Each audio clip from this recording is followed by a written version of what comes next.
Tapi waktu dia jadi gubernur, baru 2 minggu, ini orang nggak beres. Baju kotak-kotaknya dilepas langsung ya? Saya bakar, udah ini orang nggak beres. Saya mesti lawan lagi. Ini juga di HP-nya Jokowi. Saya bilang, lu buang tuh HP tuh. Si Kunyuk jadi wakil presiden. Karena dia nggak pantas buat saya. Satu, dia memaksakan diri, sehingga yang dari MK itu memaksa dia untuk oke. Di mana kemuliaan ditukar sama materi. Semua orang jadi pragmatis, pengen jadi ikut kaya.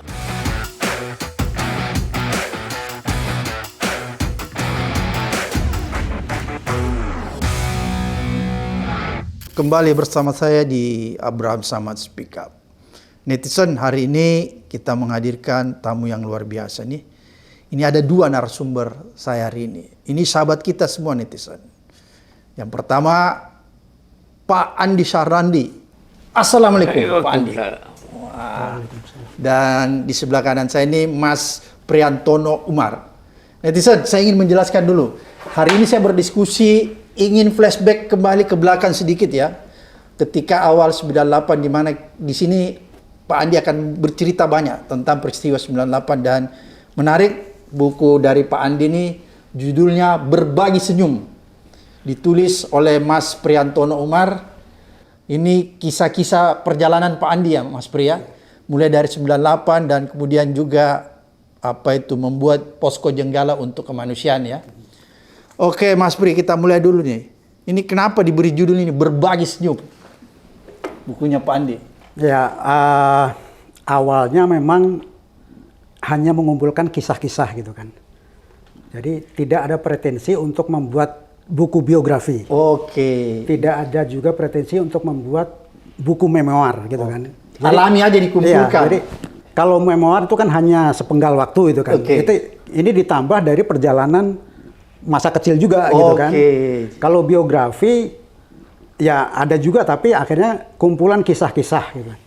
Nah, Bang Andi protes. Kok berbagi senyum? Saya kan nggak pernah tersenyum gitu kan. Netizen, Pak Andi Sarandi ini adalah aktivis 4 zaman.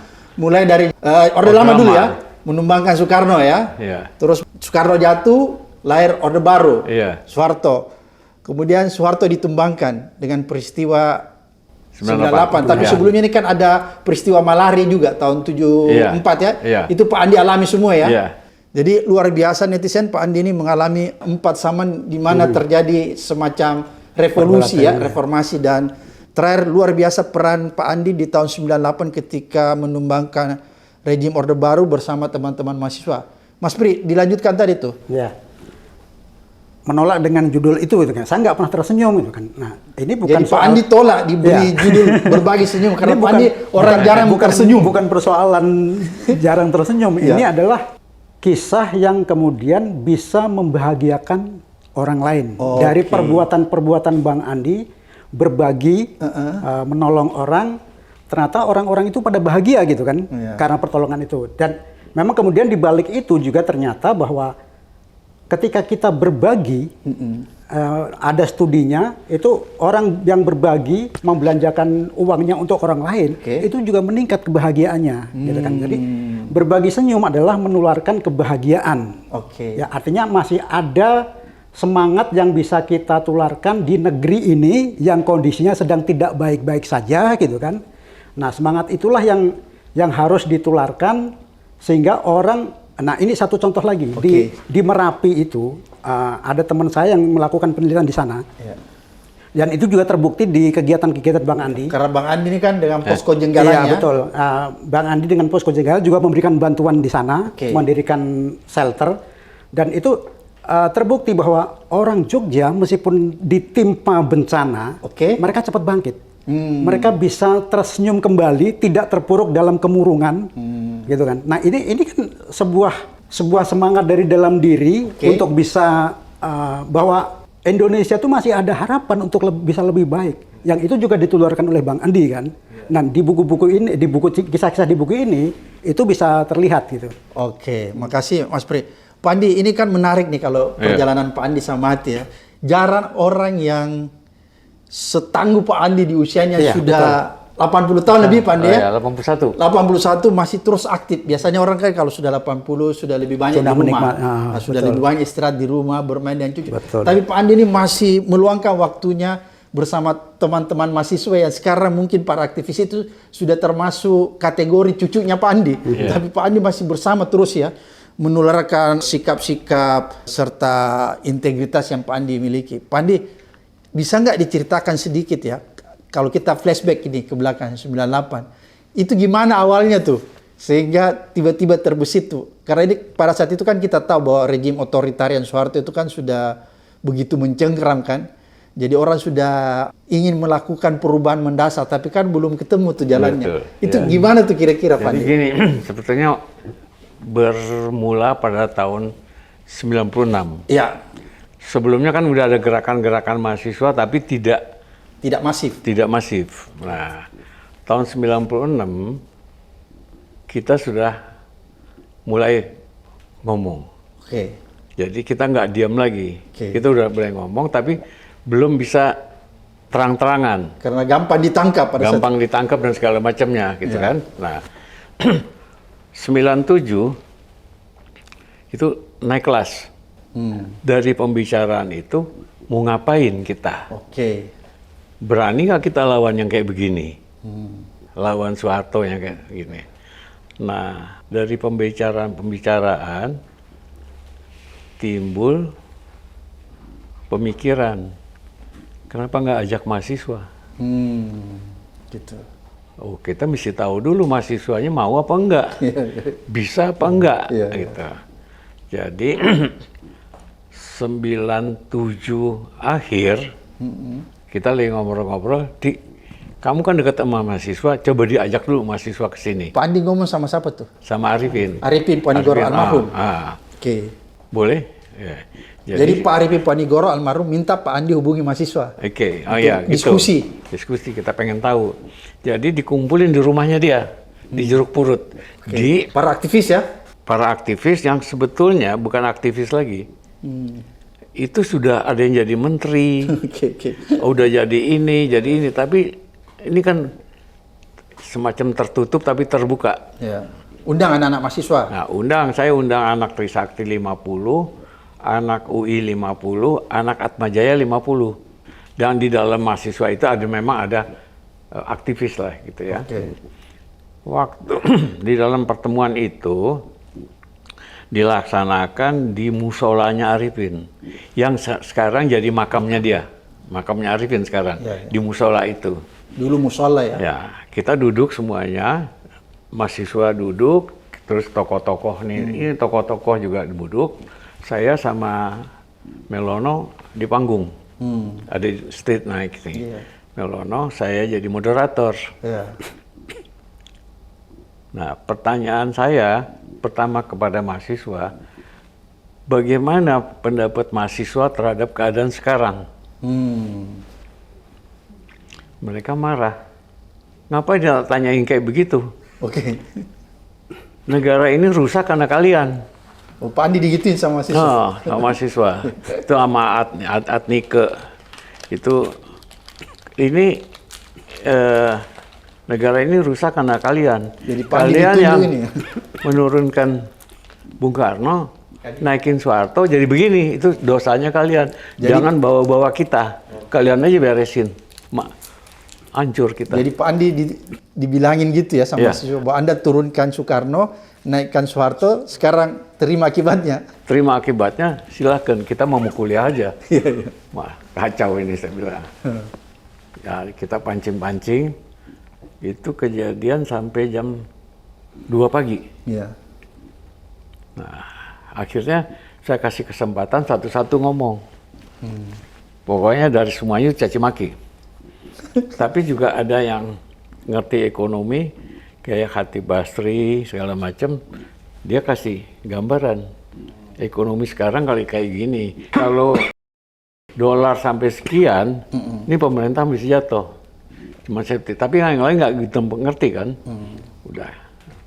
Selesai jam 2, mereka pulang. Kita terusin ngobrol. Ini gimana ya? Itu mahasiswa maunya apa? Coba kamu cari tahu. Ya. Oh, ternyata mahasiswa udah nyusun. Tapi nggak berani ngapa-ngapain, belum ngapa-ngapain. Dia sudah nyusun strategi juga. Nyusun strategi, jadi sudah rapat sana, rapat sini, rapat sana, rapat sini. Tapi belum ngapa-ngapain.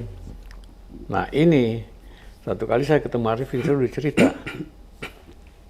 Kita bantu 100%. Maksudnya bantu apa? Saya tanya. Terus dibilang, iya kalau dia perlu apa kita bantu. Iya, iya. Demi perjuangan ya? Ya. Lu nggak percaya gua? Arifin ngomong gitu. Ada Eros. Eros Jarot ya? Ada Eros. Terus tanya Eros. Nah di buku ada Eros. Tanya Eros. Tanya. Pin, lu nggak percaya? Gue mau bantu habis-habisan. Gue panggil nih anak bini gue. Dia panggil istrinya. Jadi Arifin panggil anak istrinya. Dia bilang, saya mau bantu mahasiswa habis-habisan.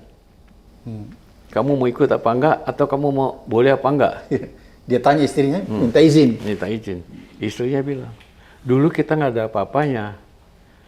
Tuhan kasih rezeki.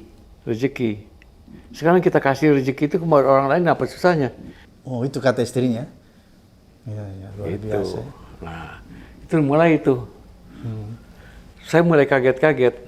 Oke. Kaget-kagetnya karena Jenggala itu jadi pusat. Lu orang mulai datang. Jadi posko di situ, Pak? Jadi posko. Posko apa tuh namanya? Namanya Posko Jenggala. Posko Jenggala ya? Waktu datang itu semuanya udah ngomong politik kan. Udah mulai seru. Jadi tokoh-tokoh datang di situ, mahasiswa juga datang? Iya, semua kumpul situ. Tapi konsentrasi kita bantu mahasiswa. Yang lain jadi tamu aja. Oke. Gitu. Nah, ya udah makin seru. Nah, terus kita nggak hanya mahasiswa, kita bagi tugas. Tugasnya ke mahasiswa saya. Jadi Pak Arifin Panegoro tugaskan Pak Andi untuk menangani mahasiswa. Nanti ada yang lain. Oke. Jadi kita bagi. Ada yang ngurusin berteman sama tentara. Oke, yang lobi tentara. Ya, ada yang berteman sama politisi. Arifin berteman sama semuanya. Ya, gitu. Nah, hampir setiap malam. Setiap malam ya? Tiap malam, tiap hari. Mas Pri hadir biasa di situ, merekam peristiwa itu semua? Saya waktu itu masih di Bandung. Oke. Jadi masih di Bandung, tapi cerita Jenggala itu sampai Bandung juga kan. Oke. Jadi kan waktu itu kan memang mahasiswa tuh belum bergerak ke luar kampus. Oke. Jadi ngadain diskusinya demonya ya di dalam kampus Iya. sampai akhirnya kemudian mereka bisa keluar kampus gitu kan. Nah, cerita-cerita Jenggala ini sampai ke Bandung gitu kan. Tapi kemudian Bang Andi baru ke Bandung tuh setelah Soeharto lengser. Iya. Baru ke Bandung. Tapi dari Bandung ada juga yang ikut ke Jakarta gitu kan. Pas waktu peristiwa Semanggi itu mahasiswa Bandung ada juga yang ke Jakarta gitu. Apalagi Pak Andi kan ini sebagai alumni ITB kan, sama Iya. Pak Arifin Panegoro pasti punya hubungan dengan... Iya, jadi saya tambahin. Ya. Sebelum Soeharto jatuh, saya udah ke Bandung. Hmm. Saya udah kompor-komporin nih mahasiswa-mahasiswa Di Bandung. di Bandung. Oke. Ya sudah, tapi kan untuk bawa mereka ke Jakarta itu repot. Ya keluar kampus aja nggak bisa. Repot. gitu kan. Karena zaman Orde Baru ini ya. Iya. Tapi Tentara. saya ingat tahun 66 saya bawa mahasiswa dari Bandung Iya. ke Jakarta. Waktu mau jatuhkan Soekarno. Nah, saya bawa tuh sampai 200-300 orang. Hmm. Nah ini saya bikin grup-grup lah. Grup ITB ada, grup ini Unpad ada, grup ini. Kamu pergi grup-grupnya. Jadi nah, kita bantulah Gitu. kendaraan apa gitu. Akhirnya terkonsolidasi. Akhirnya di Jenggala dijadikan posko ya. Iya. Ya. Itu Pak Andi ya, kalau kita lihat itu kan peristiwanya kan tidak datang begitu saja kan. Kalau orang kan tahunya itu peristiwa 98, tapi ternyata kan dari 96 Sebelumnya sudah sudah, didiskusikan ya. Jadi didiskusikan sama Arifin Panegoro bahwa gimana nih baiknya kita bantu nih mahasiswa untuk supaya ada perubahan yang fundamental di Betul. negeri ini kan kira-kira begitu Pak Andi ya? Iya. Dan di mahasiswa itu juga tersaring. Udah ada tokoh-tokohnya. Oke. Tokoh-tokohnya itu yang bisa kita ajak ngomong. Lebih dalam. Oke. Itulah yang bergerak ya. Itu yang bergerak. Iya, iya. Nah, dulu ada dua kubu yang berat, yang besar. Ada kubu Forkot, komandannya Adian CS, kubu FKSMJ, Sarbini CS. Ini nggak cocok padahal, tapi sama saya bisa dicocokin. Jadi pada saat itu di aktivis-aktivis kampus terpolarisasi ya. Ada kelompok-kelompok ya, tapi Pak Andi berhasil menyatukan mereka supaya satu visi, satu misi. Mereka bukan kampus. Oke. Forkot itu terdiri dari beberapa kampus, FKSMJ terdiri dari beberapa kampus. Tapi harus dikonsolidasikan dengan matang ya. Apa yang Pak Andi lihat sih pada saat itu sehingga tiba-tiba Pak Andi bilang ini nih waktunya nih untuk menurunkan rejim Ya karena Orde Baru kan pada saat itu kan rejim Orde Baru kuat sekali Pak Andi. ya, Militer apa semua dia kuasai ya kan memang sudah ada teman ditangkap, ada ini keadaan susah, segala macam ada, kan? Ada kelompok-kelompok ya hampir kayak sekarang. Bisnis dia aja. Oke. Ini Oligarki aja. Oligarki udah mulai tumbuh. Ya. Jadi Pak Andi lihat wah ini sudah nggak beres nih. Udah nggak beres, udah gitu. Dan teman-teman bilang juga kayak gitu. Jadi akhirnya satu visi tuh, satu tujuan bahwa rejim Orde Baru ini harus Selesaikan. selesai. Sama nggak kira-kira itu Pak Andi? Kan Pak Andi juga alami tuh kalau tahun 66 Ya. itu menumbangkan rejim Orde Lama Soekarno. Tapi pada saat itu kan Pak Andi masih jadi mahasiswa tuh. Ini bedanya sudah. Jadi bedanya gini, waktu saya SMA, saya ngebayang tuh Indonesia tuh paling hebat. Indonesia tuh kaya raya dan segala macamnya. Tanahnya subur. Tanahnya subur. Jadi ada cerita apa yang saya tulis tuh, Gemah Ripah Loji. Gemah Ripah Lojinawi. Terus apa? Negara tentrem, ya gitulah bahasa Jawanya. Ya. Tentrem Kerto Raharjo gitu. Gitu. Waktu saya jadi mahasiswa Di ITB ya? di ITB, itu lagi rame. Kan saya masuk 64. Belum Sama-sama Arifin. Arifin, ada Ica, macam-macam. Oke. Nah, baru kenal politik. Tapi kan jadi tukang, jadi suruh-suruh lah sama senior kan. Namanya masih sobar ya? Sama senior. Tapi kita itu, nah saya pada waktu itu, waktu kenal politik, ngejatuhin Soekarno kan, saya ikut benar-benar aktif sampai ke Jakarta segala macam tuh pergi gini. Soekarno jatuh. Oke, tahun 66 ya. Dream saya, mimpi saya tentang Indonesia, ini ada pemimpin baru. Waktu Soekarno jatuh nih. Karena waktu itu kan saya belum ngerti. Iya, iya. Terus tiba-tiba muncul Soeharto. Soeharto nih, mimpi saya bisa liwat dia nih. Bilang hebat nih ya. Hebat ini, liwat saya. Mimpi saya liwat dia. Bahwa Indonesia itu akan bagus dan rakyatnya akan senang. Oke. Itu hanya berlaku 2 tahun. Iya, iya. 2 tahun, berubah. Ini orang nggak benar. Gitu ya. Saya again lagi. Jadi menentang lagi. Jadi kayak semacam oposisi lagi. Iya. Terus sampai 32 tahun. Beroposisi terus. Beroposisi terus. Sampai hari ini Pak Andi ya? Sampai hari ini. Saya ikutin itu. Otto Hariman, gini-gini. Teman saya kan nggak terlampau nongol. Iya, iya, iya.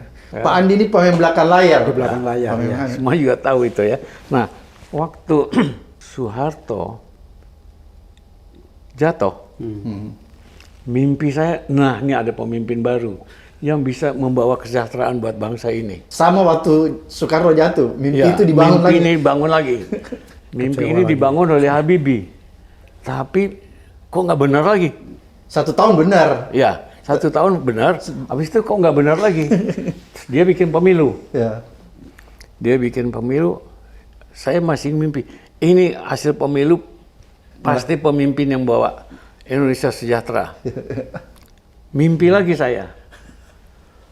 Waktu pemenang pemilunya adalah PDI, saya pikir Megawati jadi. Saya dekat sama Taufik Kimas, kan Taufik Kimas tinggalnya di belakang rumah saya, di kesehatan. Nah, Megawati itu teman-teman saya, gitu. Jadi ini orang. Mimpi saya. Tapi lagi mimpi, digerecokin mimpi saya. Oleh poros tengah yang memaksakan Gus Dur jadi. Loh ini nggak fair namanya, nggak fair buat saya. Saya lawan lagi. Nggak fair, saya bilang. Jadi saya melawan ketidakbenaran ini.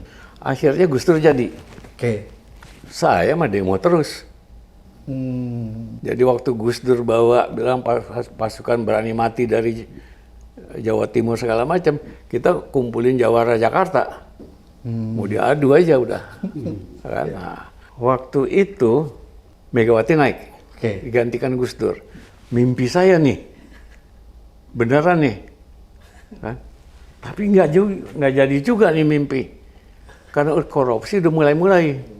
Waduh. Jadi semua cuma hayalannya Pak Andi ini bagus tapi tidak terbukti. Tidak terbukti. Oke. Nah, waktu Megawati jadi, saya ikut demo lagi. Sampai Taufik Kimas bilang, nggak ada kerjaan yang lain. Atau mau ada kerjaan? Nggak perlu bang. Kak, ini aja. Waduh, susah nih. Nah, Arifin CS ikut Megawati. Oke. Pak Andi tidak? Nggak mau, saya bilang. Jadi ketika Megawati jadi presiden, Arifin masuk ke Megawati? Semuanya masuk. Pak Andi memisahkan diri? Memisahkan diri. Tahu-tahu dia bilang, semua keluar akhirnya dari PDI. Termasuk Arifin? Semuanya, bikin partai baru segala macam. Udah. Nah, habis Megawati jadi, nggak lama SBY. Ya. Mimpi saya nih. Ini orang hebat. Ini orang benar nih. Yang ngangkat dia nih teman-teman saya, ada Pak Suko segala macam saya kenal. Ya. Ini mimpi saya nih, Indonesia baik. Bebas semuanya nih. Waduh. Belum lama, baru hampir setahun, nggak beres nih orang. Waduh, saya mesti lawan lagi nih. Oke. Sampai capek saya udah. Oke. SBY 10 tahun kita nunggu. Sampai kita demo terus. Bawa-bawa kerbola segala macam lah gitu-gitu kan. Ya. Ini pemilu. Ini mimpi lagi nih. Nongol Jokowi. Oke. Waktu Jokowi datang dari Solo jadi gubernur, saya masih ikut. Karena Pak Andi tertarik lihat orang Ini sederhana. orang baru nih. Mimpi nih. Iya. Saya kenal dia waktu di Solo. Waktu Arifin mau berebutan jadi ketua PSSI. Oke. Tapi waktu dia jadi gubernur, baru 2 minggu, ini orang nggak beres. Baju kotak-kotaknya dilepas langsung ya. Saya bakar. Kenapa Pak Andi tiba-tiba bilang ini orang nggak beres nih? Karena saya lihat gini, ada temennya dia Oke. yang waktu di Solo jadi supplier bus tanpa tender tuh. Transjakarta. Jadi Pak Andi bilang, oh ini Ini juga nggak beres nih. KKN juga. Itu kan busnya kebakar di mana-mana. Ya. Kebakaran kan, karena buatan Cina tuh. Nah, udah, ini orang nggak beres. Saya mesti lawan lagi. Capek nih saya ini. Kan? Nunggunya 10 tahun. Mula-mula cuma kita-kita aja. Iya. Nggak ada yang lain kan pro sana. Iya. Termasuk juga teman-teman dekat saya. Ke Jokowi semua. Ya udah, pokoknya gua nggak. Terus ya. Ini juga di HP-nya Jokowi. Saya bilang lu buang tuh HP tuh. Iya. Terus gitu. Jokowi. Nah, pemilu pertama jadi presiden. Saya udah again. Ya nggak beres sih. Kepilih. Saya utik-utik, lihat-lihat. Aduh, kepilihnya mah kena racun rakyat kita. Racunnya apa? Racun materi. Jadi bangsa Indonesia ini udah ketukar. Oke. Di mana kemuliaan ditukar sama materi. Gitu ya. Semua orang jadi pragmatis Pak Andi. Semua orang jadi pragmatis, pengen jadi ikut kaya. Oke, dalam waktu singkat. Dalam waktu singkat. Dan dia punya uang banyak. Kita tanya dong, uangnya dari mana? Kan? Nggak beres. Pemilu pertama. Oke. Udah kita tunggu deh 5 tahun. Terpilih lagi. Ya, tunggu dia 5 tahun. Yang kedua, jadi lagi mati kita. Ya udah, Jadi sampai segitu ya Pak Andi ya? sampai gitu. Terus, habis 10 tahun, pemilu lagi. Ini nih, my dreaming come true nih. Si Kunyuk jadi wakil presiden. Si Kunyuk. Sampai itu si Kunyuk Pak Andi. Karena dia nggak pantas buat saya. Iya. Satu, dia memaksakan diri, sehingga itu yang dari MK itu memaksa dia untuk oke. Iya, dirubah undang-undang. Dirubah undang-undang, di ini semuanya dirubah. Iya. Oke, itu sih boleh aja. Tapi kenapa ini kejadian? Kok bisa? Di sini saya lihat bangsa ini udah mengagung-agungkan materi daripada kemuliaan. Bangsa ini udah selesai. sebagai bangsa. Terima nasib sampai sekarang. Kayak begini. Jadi Walau alam, mau terus apa enggak? Umur saya tanggal 81, besok selesai. Tapi saya udah ingat, kalau saya mati pun, Indonesia belum tentu jadi bagus. jadi harus terus berjuang. Berjuang sampai mati. Oh, oke, luar biasa nih. Mas Pri, apa yang mendorong nih Mas Pri tiba-tiba membuat buku dengan judul Berbagi Senyum? Ini kisah-kisah kejadian-kejadian ya, Iya. di mana ada peristiwa di balik 98, pertemuan-pertemuan Pak Andi, terus perjalanan Pak Andi sebagai seorang apa tuh? Filantropi ya. Mulai dari Aceh ya, tsunami Aceh, kemudian gempa Papua dan apa yang membuat Mas Pri nih? Bang Andi itu kan dikenal di kalangan junior-juniornya kan selalu berada di belakang layar gitu Ya, kan. orang yang tidak mau tampil. Ya, tidak mau tampil. Beda dengan Akhirnya orang lain ya. Yang mendapatkan cerita inspiratif dari Bang Andi itu hanya kalangan tertentu gitu Ya. kan. Hanya di link Bang Andi saja gitu kan. Nah, dari sekian lama berkumpul di halaman belakang Bang Andi, ada cerita banyak yang itu layak untuk ditularkan gitu kan. Baik di kegiatan politiknya, aksi pro demokrasi, anti korupsi, terus kemudian di kegiatan aksi kemanusiaannya, itu kan layak untuk ditularkan gitu loh. Nah, makanya kemudian Supaya jadi inspirasi ya. Nah, betul. Saya tulis gitu kan. Kadang ada yang tanpa seizin Bang Andi, saya muat di tempat saya bekerja gitu kan. Kalau yang saya izin, nama Bang Andi dicantumkan. Tapi kalau nggak saya nggak izin, saya nggak mencantumkan namanya. Hanya peristiwanya yang diceritakan gitu kan. Jadi peristiwanya yang ada di dalam buku ini. Iya ada. Terus Bang Andi tertarik gitu kan, dikumpulin. Wah, bisa jadi buku nih. Dicetak itu belum ada sistematikanya, tiba-tiba disodorin ke penerbit gitu kan. Editornya juga kelimpungan kan. Akhirnya ini cukup lama, ada setahun lebih untuk menyelesaikan ini gitu kan. Nah, cerita-cerita makanya saya beri subjudulnya ini kan, cerita-cerita yang menguatkan dari halaman belakang. Bang Andi bercerita di halaman belakang itu. Kan rumahnya Pak Andi halaman belakangnya halaman besar kan? ya. Kayak ada kebun binatang mini. Seorang waktu itu Bang Andi sering cerita, belum tentu semua orang bisa masuk ke dalam sini. Ke rumahnya ya? Iya. Jadi ada mahasiswa yang datang, janji jam 7 malam misalnya. Telat jam 7:05 datang, telat 5 menit kan, ditolak. Nggak boleh masuk ke belakang. Disuruh di luar terus. Di depan aja. Iya.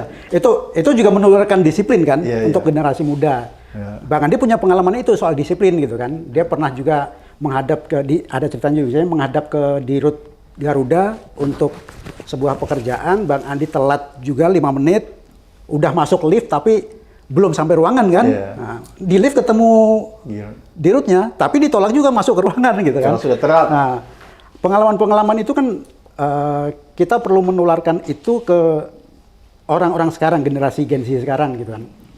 Nah, buku ini dikasih di batas usia 15 tahun. Artinya kan Gen Z sekarang juga bisa membaca ini. Nah, yang menarik gini, di pas peluncuran ini ada pameran buku kan. Ya. Nah, itu orang media ya? Gen Z itu menyerbu 2 tema buku. Buku kesehatan mental, health. sama buku pengembangan diri. Iya. Ini buku yang paling laku. Jadi Untuk Gen Z.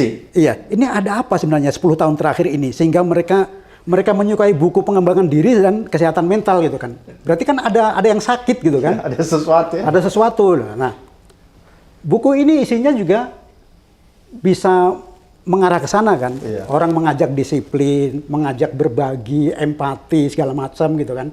Nah, itu bisa dengan membaca buku ini paling tidak juga ada kesesuaian dengan diri pembaca selama 10 tahun terakhir yang ada keinginan untuk memperbaiki keadaan gitu kan. Di buku ini ada. Terus kemudian ini yang menarik lagi adalah waktu saya kaget waktu Bang Andi ke NTT, Bang Samad dan kawan-kawan ke Pulau Rempang. Iya, saya gitu sama kan. Pak Andi. Bang Andi meninggalkan itu demi ke NTT untuk membantu di sana. Ada kesempatan kita berkunjung ke tempat pembuangan Bung Karno. Bung Karno kan dibuang di sana itu tahun Ende. 34 sampai 38 kan? Ini dalam rangka aksi kemanusiaan ya? Iya. NTT? Ada aksi kemanusiaan di Gunung Leo Tobi. Waktu meledak ya? Iya. Nah. Pas mau pulang kita nggak ada pesawat, akhirnya mampir ke Ende. Perjalanan terus di Ende mampir ke rumah pembuangan. Bang Andi bela-belain itu patungnya di atas plaza ada sedada gitu ya. Terus ada kolamnya. Bang Andi naik ke atas. Di patungnya Soekarno? Iya, untuk bisa duduk di patung Soekarno. Bang Andi ngapain capek-capek gitu kan? Kan Bung Karno yang Bang Andi yang menurunkan Bung Karno juga gitu kan. Kenapa? Dia bapak bangsa, usianya masih muda dan dibuang sisinya juga belum merdeka. Ide-idenya sebagai bapak bangsa itu patut ditularkan sampai hari ini gitu kan. Makanya perlu untuk ada dokumentasi itu gitu. Bang Andi mengunjungi banyak. Tan Malaka dia kunjungi di kampungnya sana. Ya.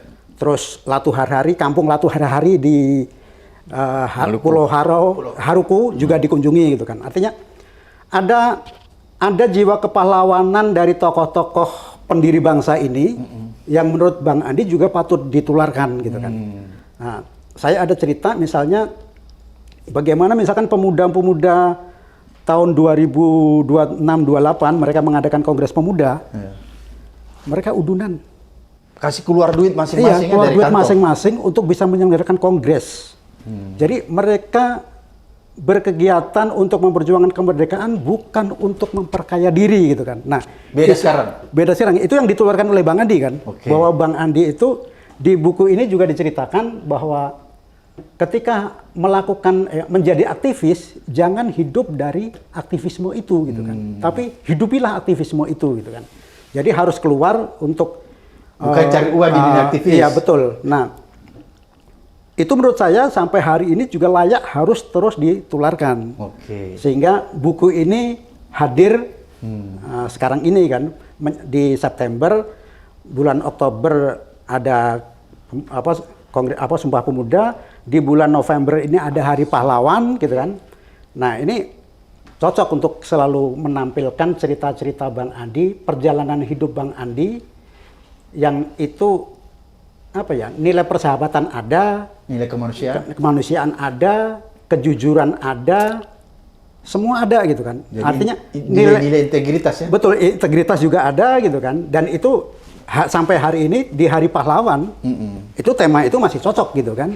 Oke. Kebayang gitu kan, ada seorang pejabat negara tiba-tiba dia mendatangi makam orang yang pernah menjadi anggota pasukan bantuan yang dikirim ke Jawa untuk menangkap Diponegoro. Diponegoro adalah pahlawan nasional. Ya. Sementara kemudian sosok yang menangkap Diponegoro ini yang menjadi pasukan bantuan itu adalah yang untuk hari ini dicapnya sebagai pengkhianat bangsa gitu kan. Tiba-tiba datang ke situ memberikan salam hormat, sikap berdiri tegak gitu kan. Itu contoh apa yang akan diberikan kepada generasi muda sekarang gitu kan. Nah, itu kaitannya dengan tadi Bang Andi mengunjungi tokoh-tokoh yang memang punya integritas sebagai bapak pendiri bangsa. Itu menurut saya juga membuat kita bisa tersenyum juga gitu kan. Kebagian ada perasaan bangga juga bahwa ada senior kita yang juga memberikan contoh kepada kita bagaimana kita bersikap di negara ini sebagai warga negara yang baik demi saya potong Indonesia yang dikit lebih baik. ya. Ini saya ini jahat. Sebetulnya. Gini. Kalau ada teman dekat pun begitu dia melakukan korupsi itu putus silaturahmi. Langsung Pak Andi putuskan ya? Putus, nggak mau kenal. Jadi tidak ada toleransi ya? Nggak ada toleransi. Zero toleransi. Karena buat saya gini, nyari orang pinter itu gampang. Iya. Gampang. Nyari orang jujur mas setengah mati susahnya. Ya kan? Itu banyak sekarang, nggak kenal sama saya. Adik didik saya yang setiap hari main di rumah, korup, selesai. Jadi Pak Andi ini luar biasa ya.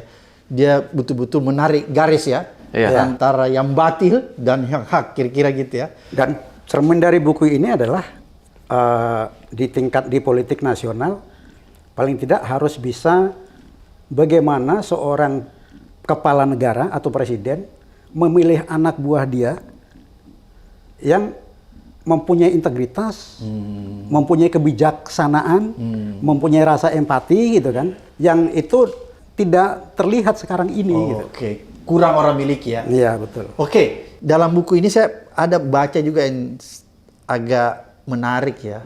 Ketika Pak Andi itu pernah sakit, ya, sakit keras ya. Oh, iya, ketika 2 kali melakukan ya. aksi-aksi kemanusiaan, sakit jantung tuh Pak Andi, Iya. terus tiba-tiba anfal ya, Iya. mau meninggal, terus Pak Andi berdoa sama Tuhan, bilang, minta sama Tuhan.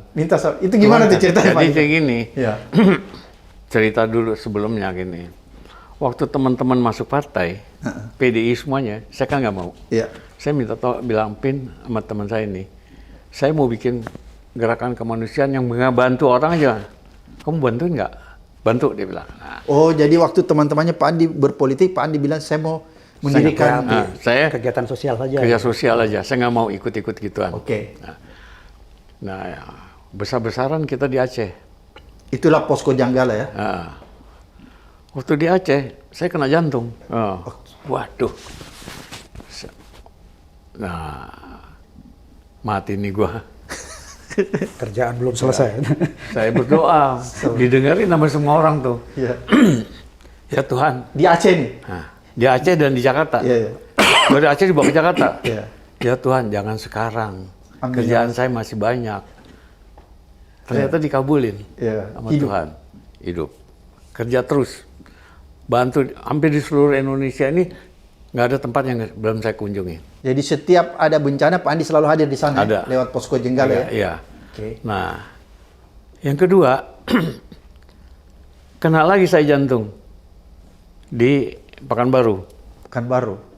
Itu dalam rangka itu juga aksi-aksi sosial. Iya, saya mau ke pulau, jadi malam-malam jam 10 saya bilang sama anak-anak, saya bawa dokter 16. Oke. Kalian tidur karena pagi-pagi kita mau Jebrang. nyebrang ke pulau-pulau. Oke. Jadi jam 4 mesti bangun. Oke. Saya bilang. Jam 2 malam saya kena jantung, Mas. Serangan. Serangan. Waduh, di kamar sendirian kan. Oke. Saya tarik itu kabel-kabel telepon segala macam kan ada. Akhirnya alarm keluar kan. Saya udah ngegeletak. Saya panggil itu satpam. Bawa saya ke dokter atau puskesmas. Dokter ada nggak di hotel ini? Nggak ada. Saya dibawa ke puskesmas dalam keadaan kan mesti ada 3 hours golden hours kan. Oke, oke. Nah, dibawa ke situ puskesmas nggak ada orang. Puskesmas kampung ini ya. Nggak ada orang, suster nggak ada. Dokter nggak ada? Naik ke satu lagi ada suster aja, dokter nggak ada. Udah dia nggak bisa apa-apa. Ya. Dalam keadaan mau pingsan, saya dibawa lagi ke hotel kan, dibawa ke kamar. Saya udah menggigil keringat kan. Rupanya dokter-dokter udah bangun jam 3. Ya. Nyari saya mau makan. Ya. Nggak ada, satpam bilang bapak sakit tuh. Datang dokternya. Waduh, saya dibawa ke rumah sakit. Oke. Udah di kateter nih, mau diapain? Waduh, ini bahaya nih. Saya berdoa lagi, Tuhan jangan sekarang. Saya mesti ke pulau-pulau nih. Tugas kemanusiaan dulu. Tuhan, tolong selamatkan saya. Tuhan kasih. Tuhan itu maha baik. Ya. Kalau kita baik, kita minta yang baik, dia kasih yang baik. Jadi Pak Andi ini ibaratnya sudah 2 kali tanda petik hampir meninggal, berdoa supaya dipanjangkan umurnya karena tugas kemanusiaan ini belum lagi. Oh, belum. Ada 3 kali yang waktu puasa. 3 kali. Ya. 3 kali. Waktu puasa. Saya lagi mau dari rumah, sholat Id. asar, saya nonton TV. Oke. Puasa nih. Ya. Bulan Ramadan ya? Maghrib, azan, saya bangun. Minum teh. Ya. Sholat maghrib. Ya. Belum makan nih. Ya. Saya panggil sopir. Berangkat Kita sholat isya di Masjid Pondok Indah. Oke. Belum makan nih. Ya. Nanti kita makan di situ. Ya. Baru rakaat ke-7, gabruk. Rakaat ke-7 salat tarawih ya? Tarawih. Kalau di masjid itu kan bacaan surat-suratnya panjang-panjangnya udah gila. Jadi waktu tarawih saya jatuh, gebrak Di masjid itu Pak Adi? di masjid. Di Pondok Indah? Pas lagi Pondok ruku. Indah, semua orang lihat kan. Ya. Tapi kan nggak Saya nolongin, nggak lihat kan, udah panik. Sebelah saya nggak bantuin, yang ini nggak bantuin. Karena masih ngelanjutin sholatnya kan. Lanjutin sholatnya, udah selesai sholat saya dibantuin. Sopir saya datang, bawa ke rumah sakit Pondok Indah. Ya. ternyata banyak aktivis yang ikut sembahyang, pada ngikut. Oke. Nah, waktu di ICU, ya kan, di UGD dong, ya, nggak tahu itu anak-anak ada di mana. Ya. Rupanya di sebelah itu nonton. Saya lagi berdoa lagi, Tuhan, jangan sekarang nih Tuhan.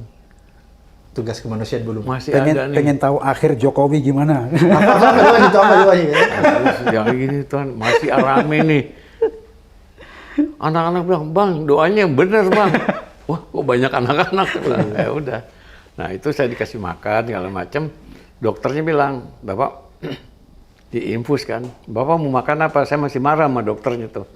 Saya ini udah mau pingsan, kamu tanya makan. Bukan kamu obatin saya. Enggak, Bapak tuh kurang gizi. Ya udah gitu. Oke.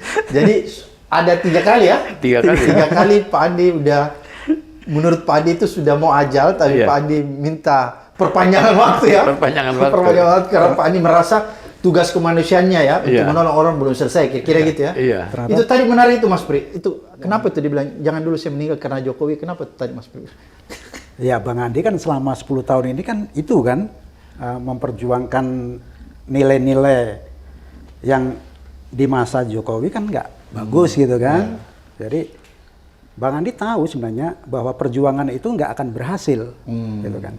Tapi harus tetap dilakukan gitu kan. Jadi makanya harus sampai akhir ya, tadi disebutkan itu kan. Saya meninggal pun Indonesia belum tentu bagus itu kan. Tapi paling tidak Bang Andi ingin tahu akhir Jokowi ini nanti gimana gitu kan. Makanya minta perpanjangan waktu. nggak berdoa akhirnya Indonesia nanti gimana gitu kan. Oh gitu perpanjang waktunya. Oke Pak Andi, ada nggak yang Pak Andi ingin sampaikan nih pada generasi muda sekarang ya, agar tetap menjaga semangat integritasnya di dalam berjuang? Ini sebetulnya buat yang muda-muda gitu. Kalau kalian mau dapetin Indonesia yang bagus atau Indonesia yang jelek, tinggal pilihan ada di kalian. Untuk Indonesia yang bagus, kalian berjuang untuk bangsa, bukan untuk materi. Oke, itu Jangan bisa dibeli, itu intinya ya. intinya gitu. Jangan bisa dibeli. Sekarang pembeli itu kelewat banyak. Tinggal siapa yang mau dibeli. Pembeli itu kelewat banyak. Siapa yang bisa dibeli? Syukur-syukur kita nggak mempan. Oke, alhamdulillah. Amin. Jadi itu pesannya. Ya. Oke, Mas Pri, ini apa sih yang bisa dipetik dari Ya, buku ini? semua orang layak untuk membaca buku ini gitu kan, baik yang muda ataupun yang tua gitu kan, karena ada banyak kisah yang bisa menguatkan mental kita, bisa menginspirasi kita untuk berbuat selalu baik bagi bangsa gitu kan. Itu ada di buku ini. Ya paling tidak dengan cara menjaga diri kita tidak terkontaminasi, Tidak tergoda, maka kita telah berbuat baik untuk bangsa ini. Dan itu yang harus dilakukan oleh terutama anak-anak muda sekarang gitu kan. Kira-kira itu.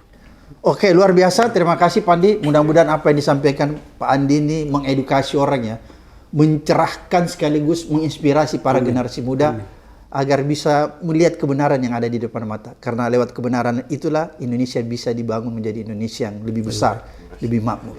Sampai ketemu di episode berikutnya di Abraham Samad Speaker.